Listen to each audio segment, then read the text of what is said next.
ब्राह्मण किसकी पूजा करें? एक दिन महाराज कृष्णदेव राय ने कहा, सभी दरबारी तथा मंत्रीगणों को यह आभास तो ही हो गया होगा कि आज दरबार में कोई विशेष कार्य नहीं और ईश्वर की कृपा से किसी की कोई समस्या भी हमारे सम्मुख नहीं है। अतः क्यों ना किसी विषय पर चर्चा किया जाए।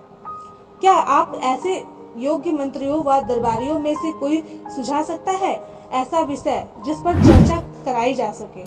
तभी तेनालीराम बोला, महाराज, विषय का निर्णय आप ही करें तो अच्छा होगा।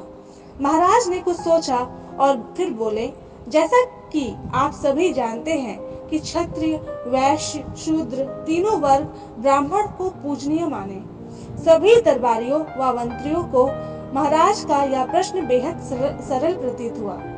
इसमें कठिनाई क्या है महाराज? ब्राह्मण गाय को पवित्र मानते हैं। गाय जो कामधेनु का प्रतीक है, एक मंत्री ने उत्तर दिया। दरबार में उपस्थित सभी लोग उससे सहमत लगे। तभी महाराज बोले, तेनालीराम, क्या तुम भी इस उत्तर से संतुष्ट हो या तुम्हारी कुछ अलग राय है? तेनालीराम हाथ जोड़ते हुए विनम्र भाव में से बोला, महाराज, गाय को तो सभी पवित्र मानते हैं, चाहे मानव हो या देवता, और ऐसा मानने वाला मैं अकेला नहीं। हमारे विद्वान की राय भी कुछ ऐसी ही है।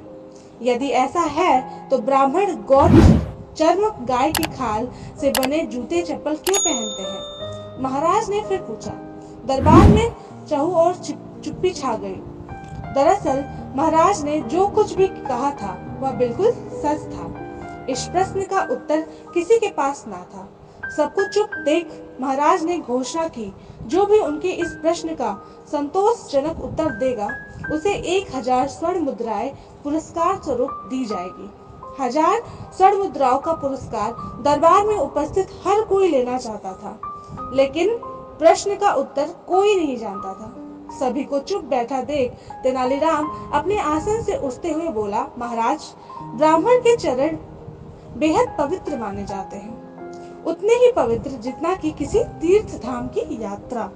अतः गौ चर्म से बने जूते चप्पल पहनने से गायों को मोक्ष मिल जाता है। गलत तो हर हाल में गलत है। महाराज बोले, गौ चर्म से बने जूते चप्पल पहनना जायज नहीं कहा जा सकता, फिर चाहे पहनने वाला ब्राह्मण हो या किसी अन्य वर्ग का।